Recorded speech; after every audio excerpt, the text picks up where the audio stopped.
100% এরা ভোট দিবে, 90% ভোট ধানের শীষে পড়বে। কারণ 20 বছর মানুষ ভোট দিতে পারে নাই, সবাই অতি আগ্রহ আছে কবে 12 তারিখ হবে, এবং সকাল ভোরে থেকে ইনশাল্লাহ লাইন ধরে তারা ভোট দিবে, এবং ভোট দিবেই না শুধু, ভোট পাহারা দিয়ে দেখবে যে বিগত দিনে যে ডাকাতি হইতো ভোট, এই ডাকাতি যেন না হইতে পারে। আর আমাদের মুন্সিগঞ্জ থেকে আপনাদের দোয়ায় ইনশাল্লাহ সবাই উৎফুল্লভাবে ভোট দিবে।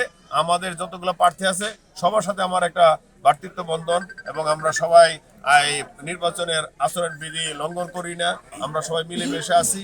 আমরা সবাই ঘোষণা দিছি, বিশেষ করে আমি বলছি আপনার ভোট আপনি দিবেন, যাকে খুশি তাকে দিবেন, আপনার পছন্দের মার্কা কি ধানের শীষ, সবাই বলে ধানের শীষ, কিছু করার নাই। আর জনগণ ভালোবাসে ধানের শীষ, মানে আমি কিছু বলতে পারবো?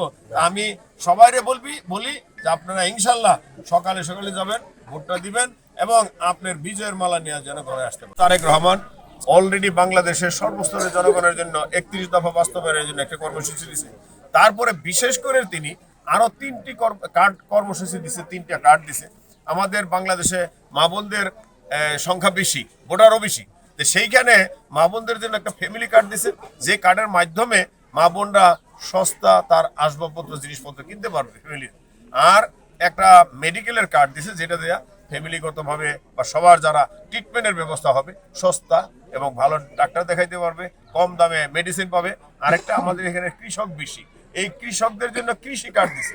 এই কৃষি কার্ডের মাধ্যমে সে সার নিতে পারবে কম দামে, বীজ নিতে পারবে কম দামে, কীটনাশক নিতে পারবে কম দামে, যন্ত্রপাতি মেশিনারিসের যন্ত্রপাতি মেশিন কিনতে পারবে সস্তা দামে।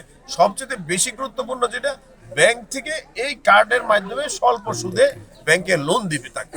এবং যদি দুর্যোগ মুহূর্তে, অনেক সময় আমাদের দেশে আলুর দেশ, মুন্সিগঞ্জ মানে আলুর, এইখানে আলু অনেক সময় পছন্দ করে, আলু কম দামে বিক্রি হয়, সেই কৃষকের সাহায্য করবে সরকার। আপনি বুঝেন যে আমাদের বাংলাদেশ কৃষিভিত্তিক দেশ, বিএনপি মানে জনগণের সরকার, আর বিএনপি আসলেই জনগণের উন্নয়ন হয়। আপনি দেখছেন রাস্তাঘাটের অবস্থা কি? ইনশাল্লাহ আমি কথা দিচ্ছি, অবকাঠামো যদি আছে সেটা তো উন্নয়ন হবেই। আর সবচেয়ে বেশি গুরুত্বপূর্ণ যেটা আমার নজরে আসছে, এই সারা বাংলাদেশেই যুব সমাজ নেশাগ্রস্ত হয়ে যাচ্ছে। তা আমার নেতা তারেক রহমানও ঘোষণা দিছে, বিএনপিতে কোনো নেশাগ্রস্ত লোকের স্থান নাই, এবং কোনো চাঁদাবাজ বিএনপির নেতা হইতে পারবে না, সে চাঁদাবাজ নাই।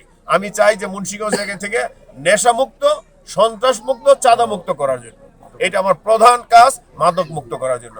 আর আমাদের বেকার যুবক ভাই বোনদের জন্য এখানে একটা ইপিজেড করা হবে, যে ইপিজেডে আমি বিশ্বাস করি আমার এই মুন্সিগঞ্জ একের মালিকরাই, অনেক ইন্ডাস্ট্রি বিভিন্ন জায়গায় আছে, আপনারা জানেন আমারও একটা ইন্ডাস্ট্রি আছে। আমি যদি এখানে একটা শাখা খুলি, অবশ্যই অলরেডি আমার এখানে 4-5 হাজার লোক, শুধু আমার এই শ্রীনগর শেষ দিকের লোকই আছে।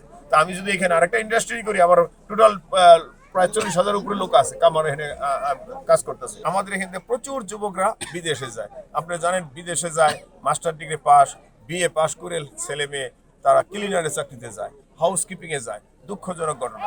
এইখানে যদি আমরা একটুখানি ভোকেশনাল ট্রেনিং সেন্টার করি, তাহলে এদেরকে ট্রেনিং এর মাধ্যমে তাদেরকে টেকনিশিয়ান বানাবো, তারপর বিদেশ যাবে, প্রচুর অর্থ আসবে, সম্মানও বাড়বে।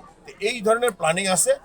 আর আমাদের মুন্সিগঞ্জ তথা এই আমরা খুব ঢাকার সঙ্গে নিকটে, আমাদের চিকিৎসার মান খুবই দুর্বল। এর জন্য একটা মেডিকেল কলেজ সহ একটা হসপিটাল করা হবে, আরেকটা আমাদের লেখাপড়ার মানও উন্নয়ন পাবে। এখানে একটা ইউনিভার্সিটি করা হবে, এই ইউনিভার্সিটির মাধ্যমে এই এলাকার যুবক যুবতীরা হায়ার ডিভিশন নিতে পারবে।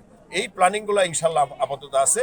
আর রাস্তাঘাট কালভার্ট আমার নেতা তারেক রহমান ঘোষণা দিছে 20,000 কিলোমিটার খাল খনন করবে। আমাদের এখানে অনেক অবৈধ খালগুলা অবৈধভাবে দখল হয়ে গেছে, সেই খালগুলা ইনশাল্লাহ উদ্ধার করবে।